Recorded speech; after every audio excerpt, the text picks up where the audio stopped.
Video like जरूर कर लीजिए और ऐसे वीडियो लगातार फ्री में पाने के लिए चैनल को तुरंत सब्सक्राइब कर लीजिए और बेल आइकन को जरूर टैप कर लीजिए ताकि आगे भी सारे वीडियो आपको मिलते रहे। यूट्यूब में फॉलो करते हैं तो प्लीज ये वाला फ्री टेलीग्राम चैनल जरूर ज्वाइन कर लीजिएगा। सारे नोटिफिकेशन सारे अपडेट यहीं पे आते हैं, ध्यान रखिए।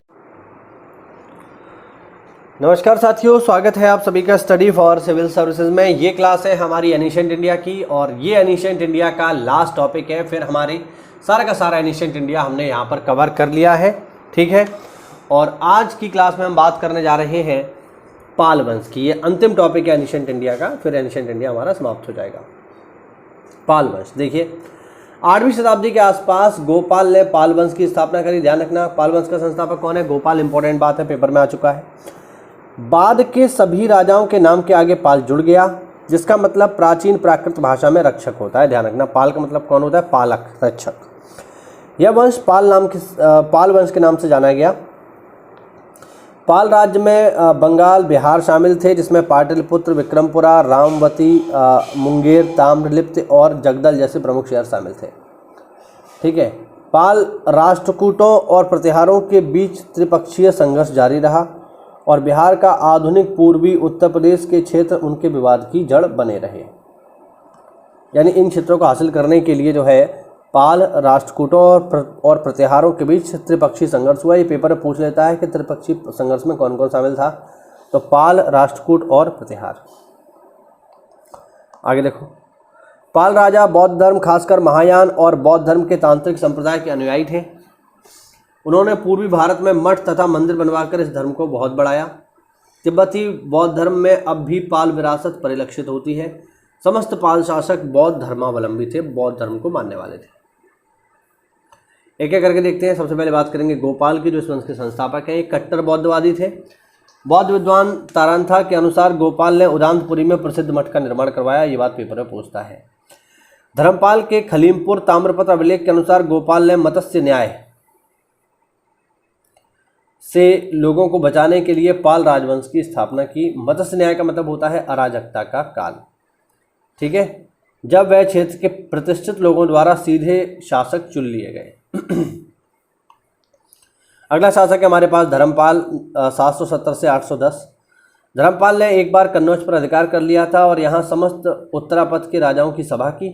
धर्मपाल ने राष्ट्रकूट राजकुमारी रन्ना देवी से विवाह किया। धर्मपाल ने नालंदा का पुनरुद्धार किया। विक्रमशिला विश्वविद्यालय, ठीक है, ये ध्यान रखना, विक्रमशिला किसने बनवाया? धर्मपाल ने बनवाया है। तथा वारेंद्र के सोयमपुर विहार की स्थापना की, जिसके अवशेष पहाड़पुरा में मिलते हैं। उसने बौद्ध लेखक हरिभद्र को संरक्षण दिया। हरिभद्र अष्टसहस्त्रिका प्रजन्य पारमिका के लेखक थे। एक बुक है, ध्यान रखना, हरिभद्र। अगला शासक है हमारे पास देवपाल, 810 से 850। देवपाल राष्ट्रकूट राजकुमारी रन्ना देवी का पुत्र था।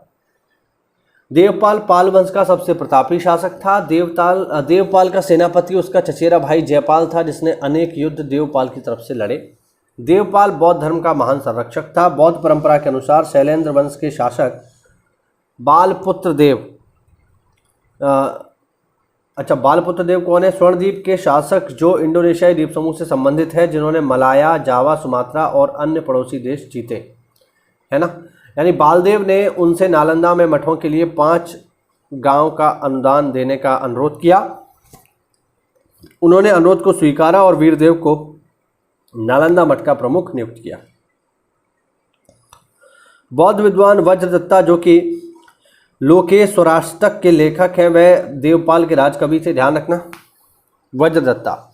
9वीं शताब्दी में मध्य भारत की यात्रा पर आए अरबी व्यापारी सुलेमान ने पाल साम्राज्य को रोहिमी या रोहाम धर्म कहा है। आगे बढ़ते हैं। अगला शासक है हमारे पास महिपाल प्रथम। महिपाल प्रथम के समय में राजेंद्र चोल ने विक्रम चोल के नेतृत्व में 1023 ईस्वी में अपनी सेना बंगाल भेजी। विक्रम चोल तथा सेनापति दंडनाथ ने महिपाल प्रथम को हरा दिया और यहाँ से गंगा जल चोल राज्य में ले गए, ठीक है। और तभी तो उन्होंने एक जगह वहाँ पे बनाई, गंगई कोंड चोलपुरम, एक ऐसा तालाब जिसमें गंगा का जल था। सारनाथ लेक काशी क्षेत्र पर महिपाल के अधिकार का सूचक है, ठीक है। और लास्ट शासक इसमें देख लीजिए साथियों, वो है रामपाल, 1072 से 1126। रामपाल अंतिम मजबूत पाल शासक था जिसने कामरूप और कलिंग पर नियंत्रण स्थापित किया। कामरूप मतलब असम, कलिंग मतलब उड़ीसा। इस प्रकार 11वीं शताब्दी में पालों का फिर से भाग्योदय हुआ। रामपाल ने राष्ट्रकूटों की मदद से कैवर्त वंश के भीम से वीरेंद्री जीता था। रामपाल अपने मामा मथन देव की मृत्यु से इतना दुखी हुआ कि मुंगेर में गंगा नदी में डूब करके उसने आत्महत्या कर ली।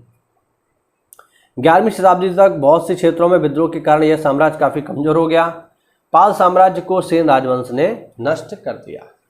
और ये था साथियों हमारा लास्ट लेक्चर एनिशिएंट इंडिया के ऊपर। इसी के साथ ये टॉपिक हुआ हमारा समाप्त। अब हम जो अगली हमारी क्लास रहेगी उसमें एनिशिएंट इंडिया के जितने भी इंपॉर्टेंट क्वेश्चंस हैं प्रीवियस ईयर में आ चुके, उनको हम एक साथ देख लेंगे और ये टॉपिक फाइनली हमारा समाप्त हो जाएगा।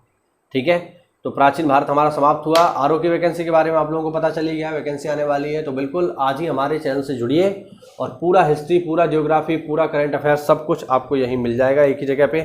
अच्छे से पढ़ाई करते रहिए और आरओ और एपीएस परीक्षा में अपनी एक सीट पक्की करिए। मिलते हैं अगली क्लास में, तब तक के लिए जय हिंद, जय भारत, वंदे मातरम।